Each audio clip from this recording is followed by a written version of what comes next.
Imagine this. You're sitting in a boardroom, the air is thick with anticipation. Your finance lead presents the annual forecast, growth, profitability, expansion. The projections look solid, the room nods in agreement.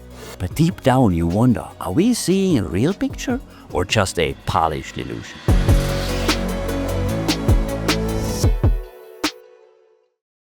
Welcome back to the Mammoth in the Room, where we explore leadership lessons that stand the test of time. I'm Nicholas Bocconi, CEO of Mammoth Leadership Sciences. And today, we're diving into one of the most dangerous traps in decision-making, one that derails strategy, inflates expectations, and quietly erodes business performance: the estimating and forecasting trap.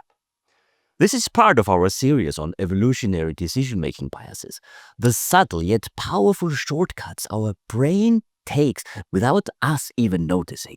And trust me, this one is a trap many leaders fall into because it hides in confidence, experience, and expertise. So stay with me until the end, because I'll walk you through, 1, why even seasoned professionals make deeply flawed forecasts. 2, how these mental traps originate from our evolutionary past. And 3, how you, as a leader, can immunize your team and yourself from costly illusions. All right, let's dive in. And let me start with a question. Have you ever been absolutely confident your plan would work, only to find yourself blindsided by variables you didn't see coming? You're not alone. In fact, you're wired for its trap.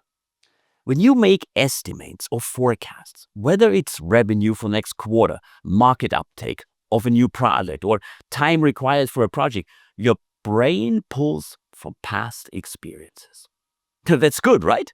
Well, only if your past experience is reliable. The problem is, even smart leaders fall into 3 deeply ingrained psychological traps when they try to forecast the future.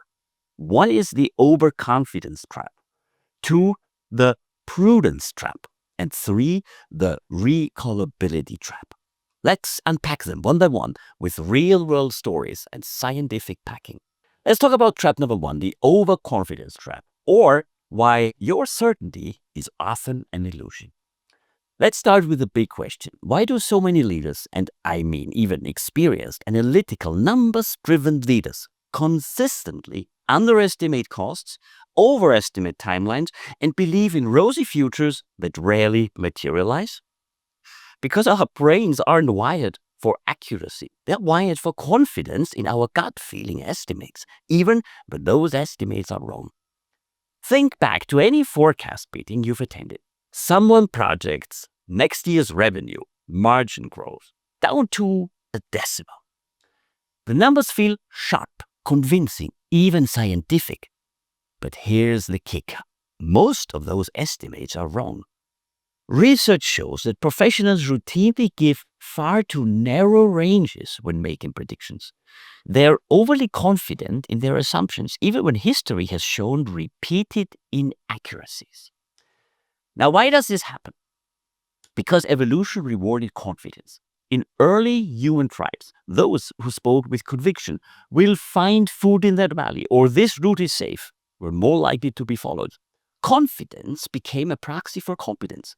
And at that time, this made a lot of sense because the life was on the line, and the people who did speak with confidence really knew their shit. But in today's complex business environments, this instinct often misfires. In their study published in Science 1974, Tversky and Kamen demonstrated how overconfidence in judgment leads to systematic error, especially in estimating unknowns. People tend to assume they know more than they actually do, and their estimates become a reflection of hope, not probability. Here's a story. Think of Boeing's 787 Dreamliner program. Initially projected at $5 billion and scheduled for delivery in 4 years, the project ended up costing more than $30 billion, and was delayed by over 3 years. Why? Overconfidence in new technologies, manufacturing capabilities, and supply chain integration. Classic forecasting trap. What's the lesson? Just because a forecast is precise doesn't mean it's accurate. The real danger lies in mistaking clarity for certainty. Trap number 2, we call the recallability trap, or when the past distorts your future. That one is perhaps even sneakier. We tend to forecast the future based on how easily we can recall similar past events. And guess what? Our memory isn't a neutral observer, it's a biased narrator. If a past project went smoothly, we expect the next one to go the same way. If a product launch flopped, we might overestimate the risks of the next. But what we remember most vividly is often what was most emotionally charged, not what was most typical. That's why, for example, leaders who lived through a major crisis like the 2008 financial meltdown tend to over-prepare for downturns and under-invest in growth for years afterwards, even when markets recover. Their forecasts are anchored in vivid recall, not probability distribution. Riskiest and Kamen's work in 1982 again underscores this. Rare but emotionally salient events disproportionately shape our predictions. That means your ability to recall the past doesn't equal your ability to predict the future. It only skews it. Here's another story to underscore that. Remember when Blackberry forecasted strong market dominance even as Apple and Android began reshaping the smartphone landscape?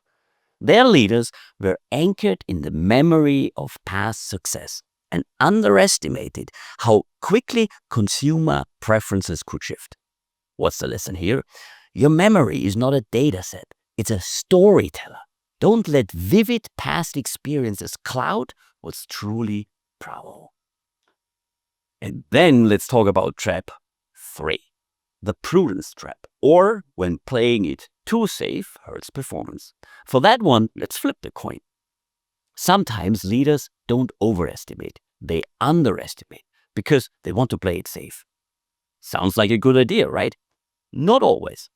This is called the prudence trap, adjusting your forecasts conservatively just in case. But here's a kicker. This kind of cautious hedging often cascades through an organization. One team lowballs demand, another inflates cost buffers, a third pads timelines, and suddenly you're sitting on a padded plan that lacks ambition, wastes resources, or worse, misses real market opportunities. Years ago, one of the big 3 automakers asked departments to forecast sales for a new car. Every team, logistics, finance, marketing, nudged the numbers upwards just to be safe. Result? They overproduced thousands of cars, had to sell them at a loss, and it took 6 months to clean up the mess. Lesson here? Prudence isn't always prudent. Be honest in your estimates and build flexibility into your execution, not your assumptions. All right. So how do we diffuse the forecast trap? Let's get practical. First, widen your range. Encourage your teams to give broader confidence intervals on their forecasts. If someone says, we'll grow for 15%, ask them, what's your 90% confident range? You'll often find a more honest view then. Secondly, do a pre-model. Before approving a forecast, ask, imagine this went completely wrong. What happened? This approach forces your team to confront hidden risks and assumptions they might otherwise ignore. Thirdly, challenge with external benchmarks. Don't rely on internal projections alone. Compare your forecast with industry data, competitor benchmarks, or independent market analysis. Force a reality check. And lastly, name the traps in meetings. Simply saying out loud, are we falling into an overconfidence trap here? Or are we tied to the wrong anchor? Creates a space for more balanced discussion. Awareness itself is a powerful antidote. Look, forecasting is part of every leader's toolkit, but too often we mistake confidence for clarity and memory for accuracy. The truth is, business is uncertain, and our brains weren't designed for statistical rigor. They were built for storytelling, survival, and speed. But that doesn't mean we're doomed to fail. You don't need to eliminate uncertainty. You need to lead wisely within it. Awareness is a first defense. Process is the second. And leadership behavior is the third. That's why the best leaders don't just build forecasts. They build resilience into their systems. They ask better questions.